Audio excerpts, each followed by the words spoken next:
दर्पण न्यूजच्या सांगली कार्यालयाच्या वर्धापन दिनास हार्दिक शुभेच्छा. शुभेच्छुक राजेंद्र उर्फ भाऊ सर्जेराव पालकर, राहणार पालकरवाडी, तालुका राधानगरी, जिल्हा कोल्हापूर. कोल्हापूर जिल्हा संपर्क प्रमुख, शिवसेना शिंदे गट, बांधकाम कामगार सेना.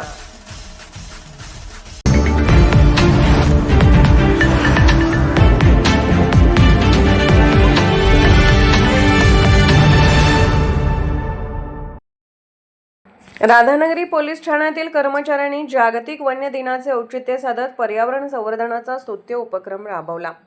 Police head constable Ashok Shelke तसेच पोलीस कॉन्स्टेबल गजानन गुरव आणि महेश गुरव यांनी मांजरखिंड व काळमावाडी रस्त्यालगत असलेल्या जंगल परिसरातील वनतळ्यांची स्वच्छता केली. जंगलातील विविध ठिकाणी असलेल्या पाण्याच्या स्तोत्रांमध्ये साचलेला प्लास्टिक व इतर कचरा काढून टाकत त्यांनी वन्य प्राण्यांसाठी स्वच्छ पाण्याची व्यवस्था केली.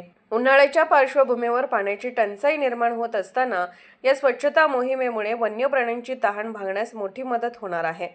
पोलीस कर्मचाऱ्यांनी आपल्या दैनंदिन कर्तव्याबरोबरच सामाजिक बांधिलकी जपत राबवलेल्या या उपक्रमाचे सर्व स्तरातून कौतुक होत आहे. पर्यावरण संवर्धनासाठी पोलिसांनी घेतलेली ही पुढाकार इतरांसाठीही प्रेरणादायी ठरत आहे. कोल्हापूरहून दर्पण न्यूजसाठी अनिल पाटील. निर्भीड बेधडक बातमीसाठी दर्पण न्यूज चॅनलला लाईक करा, शेअर करा, सबस्क्राईब करा. मुख्य संपादक अभिजित रांजणे, दर्पण न्यूज.